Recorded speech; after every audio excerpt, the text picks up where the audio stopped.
शिव शंकर को जिसने पूजा उसका ही उद्धार हुआ। अंतकाल को भवसागर में उसका बेड़ा पार हुआ। भोले शंकर की पूजा करो, ध्यान चरणों में इनके धरो। हर हर महादेव शिव शंभु, हर हर महादेव शिव शंभु। हम फाल्गुन मास शिव पुराण की कथा कर रहे थे और हमने पहले 6 अध्याय अध्ययन कर लिए। अब हम 7वां और 8वां अध्याय करेंगे। जिन्होंने पहले अध्याय श्रवण नहीं करे वो हमारे चैनल में जाएं, वहां उनको सारी वीडियो मिल जाएंगी। हर हर महादेव, हर हर महादेव। सौभाग्य से ही शिव पुराण की कथा का अध्ययन या श्रवण होता है, इसलिए प्रेम पूर्वक इस कथा का श्रवण कीजिए और पुण्य प्राप्ति कीजिए। शिव पुराण कथा करने से पहले आइए हम आपको एक छोटी सी आध्यात्मिक कहानी बता देते हैं। प्रेम पूर्वक उसका श्रवण कीजिए। एक सेठ के आवास स्थान के बाहर एक साधु महाराज खड़े होकर प्रार्थना कर रहे थे और बदले में खाने की रोटी मांग रहे थे। सेठानी काफी देर से उसको कह रही थी कि आ रही हूँ महाराज, प्रतीक्षा कीजिए, आ रही हूँ। रोटी हाथ में थी पर फिर भी कही जा रही थी, रुको, आ रही हूँ। साधु ईश्वर से प्रार्थना कर रहे थे और रोटी मांग रहे थे। सेठ ये सब देख रहा था, परंतु उसको समझ नहीं आ रहा था कि ये सब क्या हो रहा है। आखिर सेठानी से बोला, रोटी हाथ में लेकर खड़ी हो, परंतु दे नहीं रही। वो बाहर मांग रहे हैं, उन्हें कह रही हो आ रही हूँ, तो उन्हें रोटी क्यों नहीं दे रही हो? जब तुम्हारे हाथ में रोटी है तो उनको दे दो। सेठानी बोली, हाँ रोटी दे दूंगी, पर क्या है ना कि मुझे उसकी प्रार्थना अच्छी लगती है। अगर उनको रोटी दे दूंगी तो वो आगे चले जाएंगे, मुझे उसकी प्रार्थना और सुननी है। सेठानी कहने लगी, जब भी ये साधु महाराज आते हैं ऐसे ही प्रेम भाव से परमात्मा को प्रार्थना करते हैं और मुझे इनकी प्रार्थना बड़ी अच्छी लगती है। प्रार्थना को सुनकर मुझे बड़ा आनंद आता है। अगर मैं इनको अभी रोटी दे दूंगी तो ये रोटी लेकर आगे चले जाएंगे। यदि प्रार्थना के बाद भी भगवान आपकी नहीं सुन रहे हैं तो समझना कि उस सेठानी की तरह प्रभु को आपकी प्रार्थना प्यारी लग रही है। इसलिए इंतजार करो और प्रार्थना करते रहो। जीवन में कैसा भी दुख और कष्ट आए पर प्रार्थना मत छोड़ें। क्या कष्ट आता है तो आप भोजन करना छोड़ देते हो? क्या बीमारी आती है तो आप सांस लेना छोड़ देते हो? नहीं ना। फिर जरा सी तकलीफ आने पर आप प्रार्थना करना क्यों छोड़ देते हो? प्रार्थना से यह भाव प्रभु की भक्ति से है, प्रभु की स्तुति से है। समय कैसा भी चल रहा हो, प्रभु का सिमरन हमेशा चलना चाहिए। परमात्मा के आगे झुक जाइए। यकीन मानिए वह आपको किसी और के आगे झुकने नहीं देगा। मेहनत का फल और समस्या का हल रब देगा। लग जाओ उसकी वंदना में, वो सब देगा। हर हर महादेव, हर हर महादेव। शिव पुराण अध्याय 7वां शुरू करेंगे। जय श्री गणेश जी। सूत जी कहते हैं, शौनक, अब शिव पुराण सुनने का व्रत लेने वाले पुरुषों के लिए जो नियम है उनका भक्ति पूर्वक श्रवण करो। नियम पूर्वक इस श्रेष्ठ कथा का श्रवण करने से बिना किसी विघ्न के उत्तम फल की प्राप्ति होती है। जो व्यक्ति दीक्षा से रहित है उनका कथा श्रवण में अधिकार नहीं है। अतः मुने, कथा सुनने की इच्छा वाले सब लोगों को पहले वक्ता से दीक्षा ग्रहण करनी चाहिए। जो लोग नियम से कथा सुने उनको ब्रह्मचार्य में रहना चाहिए, भूमि पर सोना चाहिए, पतल में खाना एवं प्रतिदिन कथा की समाप्ति पर ही अन्न का सेवन करना चाहिए। जिसमें शक्ति हो वो पुराण की समाप्ति तक उपवास करके शुद्धता पूर्वक भक्ति भाव से शिव पुराण का श्रवण करें। इस कथा का व्रत लेने वाले पुरुष को प्रतिदिन केवल एक ही बार भोजन करना चाहिए। जिस प्रकार से कथा श्रवण का नियम सुखपूर्वक सध सके वैसा ही करना चाहिए। गरिष्ठ अन्न, दाल, जला अन्न, सेम, मसूर, बवदूषित और बासी अन्न का सेवन कर कथाव्रती पुरुष कभी भी कथा ना सुने। जिसने कथा का व्रत लिया हो वह पुरुष प्याज, लहसुन, हींग, गाजर, मादक वस्तु और अमीष कही जाने वाली वस्तुओं का त्याग कर दे। कथा का व्रत लेने वाला पुरुष काम, क्रोध आदि 6 विकारों को, ब्राह्मणों की निंदा को और पतिव्रता और साधु संतों की निंदा का त्याग कर दे। कथावर्ती पुरुष हर दिन सत्य, शौच, दया, मौन, सरलता, विनय और हार्दिक उदारता इन सद्गुणों को सदा अपना कर रहे। श्रोता निष्काम हो या सकाम वह नियम पूर्वक कथा का श्रवण करे। सकाम पुरुष अपनी अभिष्ट कामना को प्राप्त करता है और निष्काम पुरुष मोक्ष को पा लेता है। दरिद्र, क्षय रोगी, पापी, भाग्यहीन और संतान रहित पुरुष को भी इस उत्तम कथा का श्रवण करना चाहिए। काक, बंध्या आदि जो 7 प्रकार की स्त्रियां हैं उनको और जिनका गर्भ गिर जाता है उनको शिव पुराण की उत्तम कथा को सुनना चाहिए। मुने, स्त्री हो या पुरुष, सबको यत्न पूर्वक विधि विधान से शिव पुराण की यह उत्तम कथा सुननी चाहिए। महर्षि इस तरह शिव पुराण की कथा के पाठ एवं श्रवण संबंधित यज्ञ उत्सव की समाप्ति पर श्रोताओं को भक्ति एवं प्रयत्न पूर्वक भगवान शिव की पूजा के सामान पुराण पुस्तक की भी पूजा करनी चाहिए। तदंतर विधि पूर्वक वक्ता की भी पूजा करनी चाहिए। पुस्तक को आच्छादित करने हेतु नवीन एवं सुंदर बस्ते का निर्माण करें। उसे बांधने के लिए दिव्य डोरी का प्रयोग करें, फिर उसका विधिवत पूजन करें। मुनि श्रेष्ठ इस प्रकार महान उत्सव के साथ पुस्तक और वक्ता की विधिवत पूजा करके वक्ता की सहायता के लिए स्थापित हुए पंडित का भी उसी के अनुसार धन आदि के द्वारा उससे कुछ ही कम सत्कार करें। वहां आए हुए ब्राह्मणों को अन्न धन आदि का दान करें। इसके साथ ही गीत और नृत्य आदि के द्वारा महान उत्सव की रचना करें। यदि श्रोता विरक्त हो तो उसके लिए कथा समाप्ति के दिन विशेष रूप से उस गीता का पाठ करना चाहिए जिसे श्री रामचंद्र जी के प्रति भगवान शिव ने कहा था। यदि श्रोता गृहस्थ हो तो उस बुद्धिमान को उस श्रवण कर्म की शांति के लिए शुद्ध हविष्य द्वारा होम करना चाहिए। मुने, रुद्र संहिता के हर श्लोक द्वारा होम करना उचित होता है अथवा गायत्री मंत्र से होम करना चाहिए, क्योंकि यह पुराण वास्तव में गायत्री में ही है, अथवा शिव 50 मूल मंत्र से हवन करना उचित है। होम करने की शक्ति ना हो तो विद्वान पुरुष यथाशक्ति हवनीय हविष्य का ब्राह्मण को दान करे। दोषों की शांति के लिए भक्ति पूर्वक शिव सहस्त्र नाम का पाठ अथवा श्रवण करें।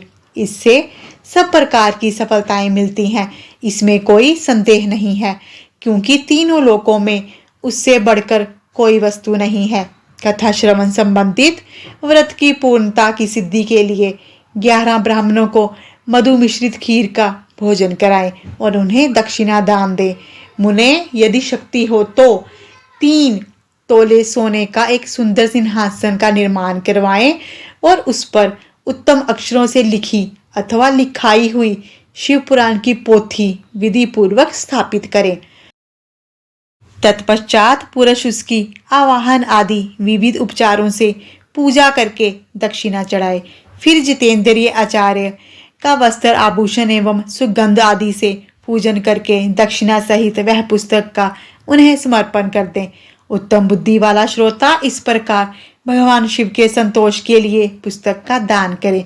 इस पुराण के उस दान के प्रभाव से भगवान शिव का अनुग्रह पाकर पुरुष भव बंधन से मुक्ति पा लेता है।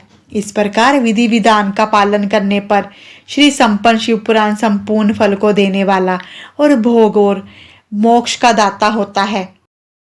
मुने, शिवपुराण का यह सारा महत्व जो संपूर्ण अभिष्टों को देने वाला है मैंने तुम्हें कह दिया। अब और क्या सुनना चाहते हो?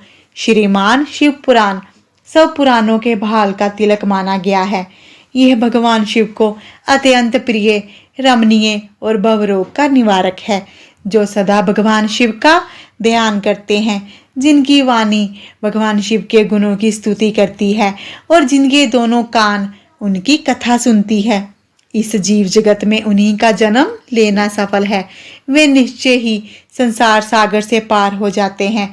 भांति भांति प्रकार के समस्त गुण जिनके सच्चिदानंदमय स्वरूप का कभी स्पर्श नहीं करते, जो अपनी महिमा से जगत के बाहर और भीतर भासमान है और जो मन के बाहर और भीतर वाणी एवं मनोवृत्ति रूप में प्रकाशित होते हैं, उन अनंत आनंद गण रूप परम शिव की मैं शरण में आता हूँ। पवित्र शिव पुराण का 7वां अध्याय समाप्त हुआ। 8वां अध्याय शुरू करेंगे। श्री शिव महापुराण महात्म्य समाप्ति के बाद से विदेश्वर संहिता प्रथम अध्याय प्रयाग में सूत जी से मुनियों का तुरंत पाप नाश करने वाले साधन के विषय में प्रश्न, जो आदि और अंत में और मध्य में भी नित्य मंगल में है, जिनकी समानता अथवा तुलना कहीं भी नहीं है, जो आत्मा के स्वरूप को प्रकाशित करने वाले देवता परमात्मा हैं, जिनके 5 मुख हैं और जो खेल ही खेल में जगत की रचना, पालन और संहार और अनुग्रह एवं तिरोभाव रूप 5 प्रबल कर्म करते रहते हैं, उन सर्वश्रेष्ठ अजर अमर ईश्वर अंबिकापति भगवान शंकर का मैं मन ही मन चिंतन करता हूँ।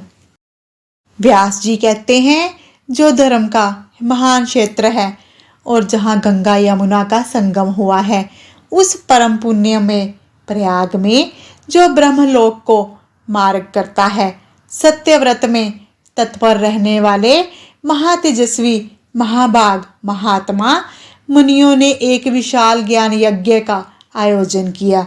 उस ज्ञान यज्ञ का समाचार सुनकर पौराणिक शिरोमणि व्यास शिष्य महामुनि सूत जी वहां मुनियों का दर्शन करने के लिए आए। सूत जी को आते देखकर सब मुनि हर्ष से खिल उठे और अत्यंत प्रसन्नचित्त से उन्होंने उनका विधिवत स्वागत सत्कार किया। तत्पश्चात उन प्रसन्न महात्माओं ने उनकी विधिवत स्तुति करके विनयपूर्वक हाथ जोड़कर उनसे इस प्रकार कहा, सर्वज्ञ विद्वान, आपका भाग्य बड़ा भारी है। इसी से आपने व्यास जी के मुख से अपनी प्रसन्नता के लिए संपूर्ण पुराण विद्या प्राप्त की है। इसलिए आप आश्चर्य स्वरूप कथाओं के भंडार हैं। ठीक उसी तरह जैसे रत्नाकार समुद्र बड़े बड़े सारभूत रत्नों का आगार है, तीनों लोकों में भूत, वर्तमान और भविष्य और जो भी कोई वस्तु है वह आपसे अज्ञात नहीं है। आप हमारे सौभाग्य से इस यज्ञ का दर्शन करने के लिए यहाँ पधार गए हैं और इसी से आप हमारा कल्याण करने वाले हैं, क्योंकि आपका आगमन निरर्थक नहीं हो सकता।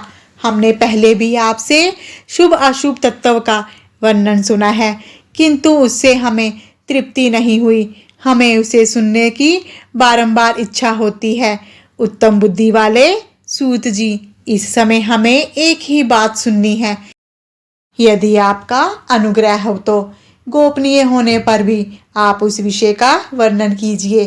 घोर कलयुग आने पर मनुष्य पुण्य कर्म से दूर रहेंगे, दुराचार में फंस जाएंगे और सबके सब सत्य भाषण से मुंह फेर लेंगे, दूसरों की निंदा में तत्पर रहेंगे, पराये धन को हड़प लेने की इच्छा करेंगे। उनका मन पराई स्त्रियों में आसक्त रहेगा और वे दूसरे प्राणियों की हिंसा करेंगे, अपने शरीर को ही आत्मा समझेंगे, मूढ़, नास्तिक, पशु बुद्धि रखने वाले होंगे, माता पिता से द्वेष करेंगे, ब्राह्मण लालच ग्राह के ग्रास बन जाएंगे। वेद बेचकर जीविका चलाएंगे। धन का उपार्जन करने के लिए ही विद्या का अभ्यास करेंगे और मद से मोहित रहेंगे। अपनी जाति के कर्म छोड़ देंगे, प्राय दूसरों को ठगेंगे। तीनों काल की संध्या उपासना से दूर रहेंगे और ब्रह्म ज्ञान से शून्य रहेंगे। समस्त क्षत्रिय भी सब धर्म का त्याग करने वाले होंगे। कुसंगी, पापी और लालची होंगे। उनमें शौर्य का अभाव होगा। वे बुरे साधनों से जीविका चलाएंगे, शूद्रों सा वर्ताव करेंगे और उनका चित्त काम का किंकर बनकर रह जाएगा। वैश्य, संस्कार भ्रष्ट, सब धर्म त्यागी, कुमार्गी होंगे। इसी तरह शूद्र ब्राह्मणों के आचार में तत्पर होंगे। उनकी आकृति उज्जवल होगी, अर्थात वे अपना कर्म धर्म छोड़कर उज्जवल वेशभूषा से विभूषित हो व्यर्थ घूमेंगे। वे अपने ही धर्म का त्याग करने वाले होंगे। उनके विचार धर्म के प्रतिकूल होंगे। वे कुटिल होंगे। यदि धनी हुए तो कुकर्म में लग जाएंगे। विद्वान हुए तो वाद विवाद करने वाले होंगे। अपने को कुलीन मानकर चारों वर्णों के साथ वैवाहिक संबंध स्थापित करेंगे। समस्त वर्णों को अपने संपर्क से भ्रष्ट कर देंगे। वे लोग अपने अधिकार सीमा से बाहर जाकर सत्कर्मों का अनुष्ठान करने वाले होंगे। कलयुग की स्त्रियां प्राय सदाचार से भ्रष्ट और सदा अपने पति का अपमान करने वाली होंगी। सास ससुर से द्रोह करेंगी, किसी से भय नहीं मानेंगी, मलिन भोजन करेंगी, बुरे हाव भाव में तत्पर होंगी। उनका स्वभाव बुरा होगा और वे अपने पति की सेवा से सदा ही विमुख रहेंगी। सूत जी कहते हैं, इस प्रकार जिसकी बुद्धि नष्ट हो गई है, जिन्होंने अपने धर्म का त्याग कर दिया है, ऐसे लोगों को इहलोक और परलोक में उत्तम गति कैसे प्राप्त होगी, इसी चिंता से हमारा मन सदा व्याकुल रहता है। परोपकार समान दूसरा कोई धर्म नहीं है।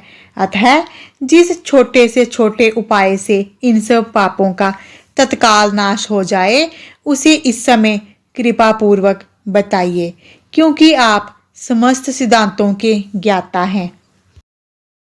शिव पुराण कथा का अध्याय 8वां समाप्त हुआ। हर हर महादेव, हर हर महादेव। शिव शंकर भोलेनाथ के चरणों में हमारी यही प्रार्थना है कि जो भी इस कथा को कह रहा है और जो इसका श्रवण कर रहा है, भोलेनाथ उसके भंडार भरे, उसकी सारी मनोकामनाएं पूर्ण करे। चैनल पर नए हैं तो कृपा करके हमारे चैनल दिव्य शक्ति को सब्सक्राइब कर लीजिए और बन जाइए हमारे इस दिव्य सफर में हम सफर। हमारे इस चैनल के माध्यम से आप अर्थ सहित मंत्र जाप, व्रत कथाओं और प्रभु की लीलाओं से अवगत होंगे। हमारे इस चैनल पर आपको हर त्योहार, हर शुभ दिन की अपडेट समय पर मिलती रहेगी। जैसा कि आपको पता है, फाल्गुन माह त्योहारों और शुभ दिनों का माह है। आपको हर त्योहार, हर शुभ दिन की अपडेट समय पर मिलती रहेगी। इस माह में शिव पूजा के साथ साथ कृष्ण जी की पूजा अर्चना का भी शुभ फल मिलता है। इसलिए हम शिव पुराण की कथा की समाप्ति के बाद कृष्ण जी के तीनों स्वरूपों की पूजा अर्चना करेंगे। इसके लिए हमारे साथ बने रहिए। हमारे चैनल को सब्सक्राइब कर लीजिए। वीडियो अच्छी लगती हो तो शेयर और लाइक करें, इससे हमें प्रेरणा मिलती है। कमेंट बॉक्स में हर हर महादेव अवश्य लिखें। शिव शंकर भोलेनाथ और माँ पार्वती जी आपका कल्याण करें। मिलते हैं अगली वीडियो के साथ फाल्गुन माह महात्म्य पवित्र शिव पुराण की कथा के अगले अध्यायों के साथ। तब तक के लिए अपना ध्यान रखें, खुश रहें, सुखी रहें। हर हर महादेव, हर हर महादेव।